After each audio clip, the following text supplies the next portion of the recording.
2050 ou en 2029 sans nous dire concrètement et en 2024 qu'est-ce qu'ils vont faire et en 2025 qu'est-ce qu'ils vont faire. Et là on est en train de découvrir qu'ils ne savaient pas. Force est de constater qu'en plus d'avoir perdu 10 mois sans réforme majeure, le gouvernement s'apprête à jeter à la corbeille le budget 2025 dont l'exécution vient à peine de commencer. Pour s'engager dans un plan d'austérité pudiquement baptisé plan de stabilité. C'était, hélas, le seul destin possible pour un agenda conçu dans l'improvisation avec pour principal objectif l'effet d'annonce. Comme l'avait souligné un expert lors du lancement de cet agenda 2050, un plan de transformation structurelle conçu sans l'apport des forces vives de la nation, notamment la société civile, est vouée à l'échec. Après ce faux départ de l'agenda 2050, le régime fait un revirement de 180 degrés.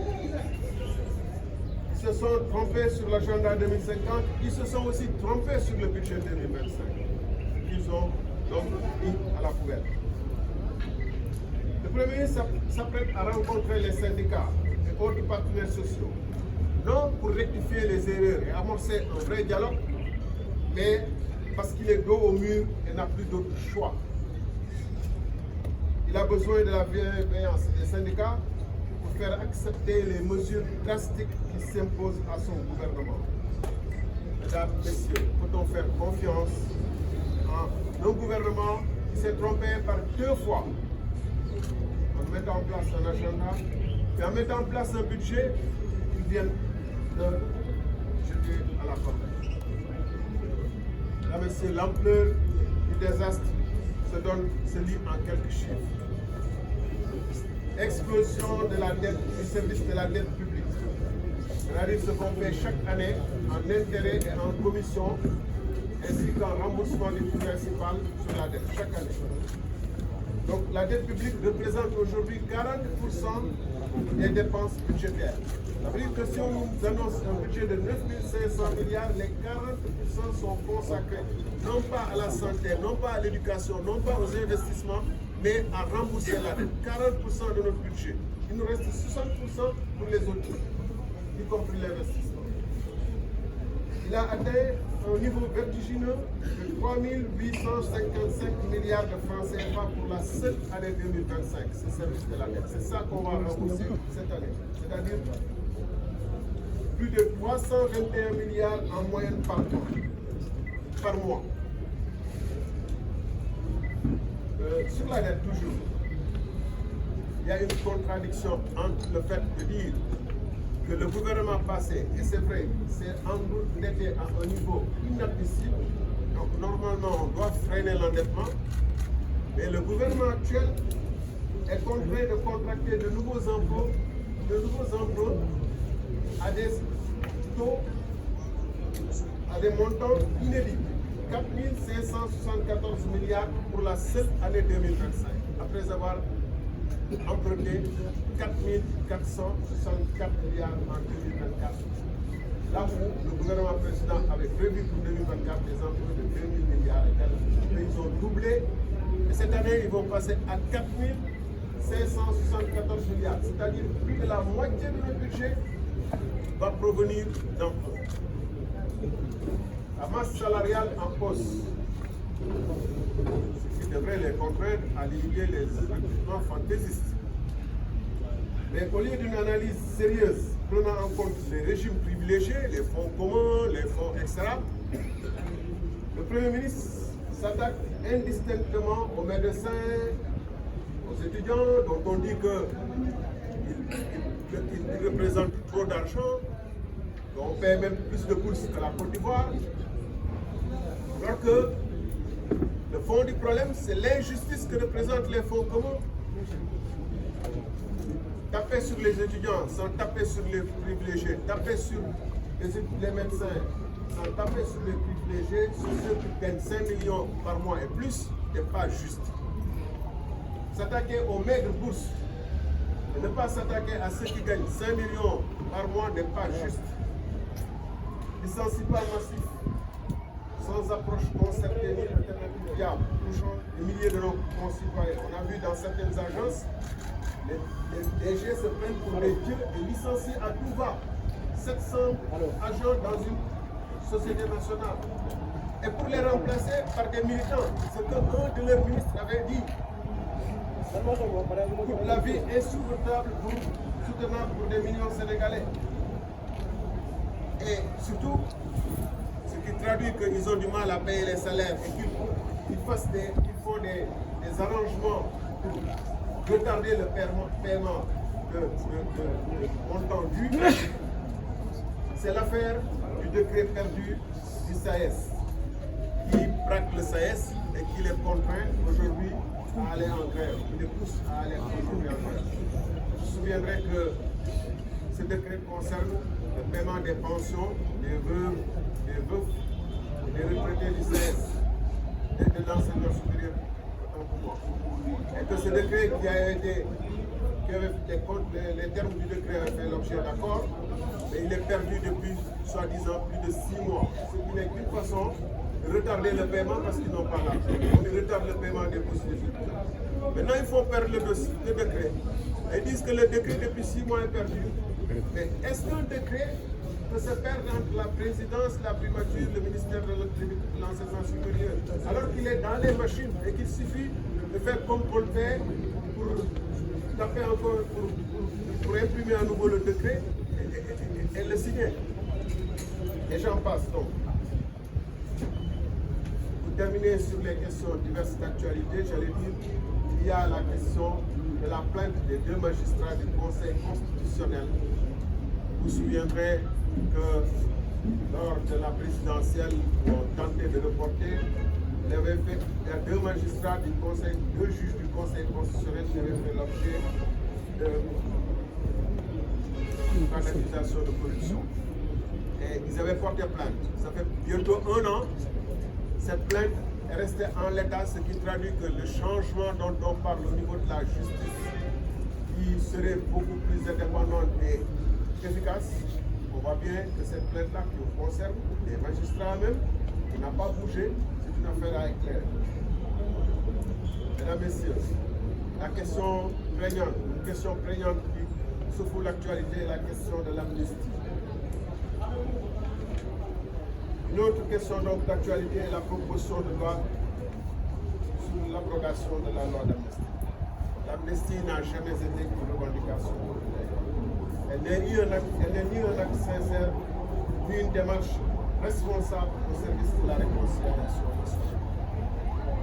Elle visait plutôt à garantir l'impunité à des individus, entités, ajoutant ainsi au crime commis un crime impardonnable pour la société, l'amnistie forcée.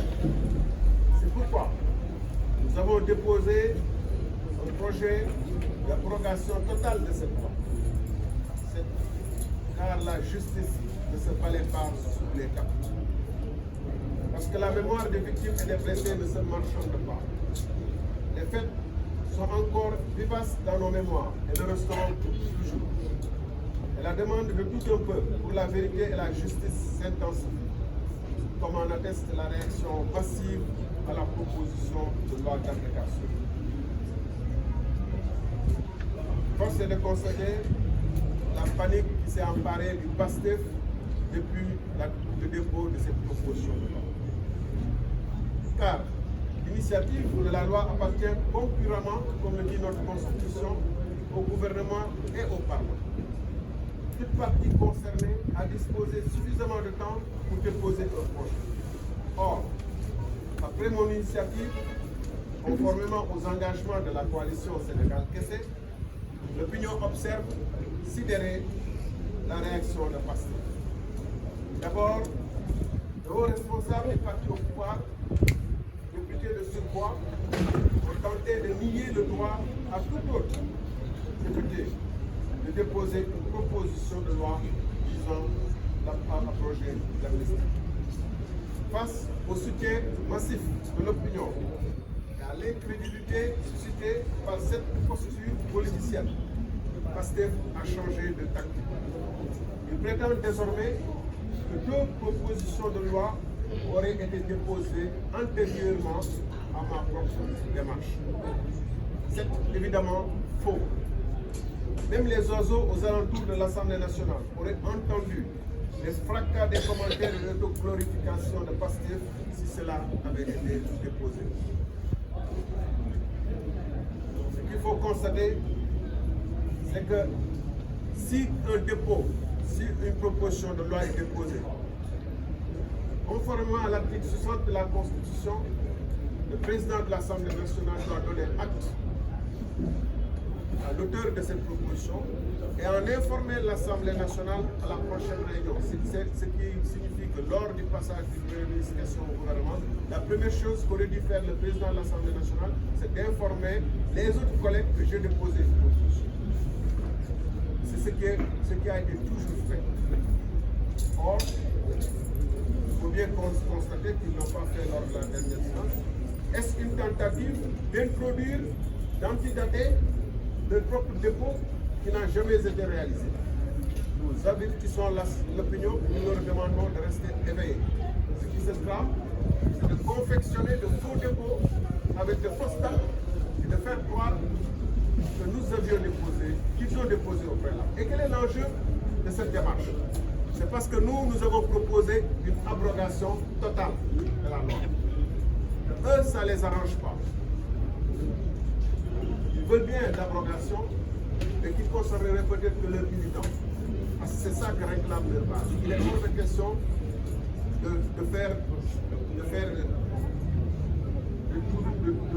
d'introduire des dérogations, de pardonner certaines forces de défense et de sécurité. Or, maintenant qu'ils sont au pouvoir et qu'ils gèrent le système, ils ne peuvent pas pardonner à leurs militants ou à leurs responsables ou à d'autres individus et ignorer les forces de défense et de sécurité. Mesdames, Messieurs, les indemnisations opaques dans des conditions opaques sont en train d'être versées en toute discrétion. Qui décide de ces compensations? Sur quelle base? Dans un pays sérieux, seule la justice serait compétente pour statuer sur ces questions. Mais ici, ce sont des officiers administratifs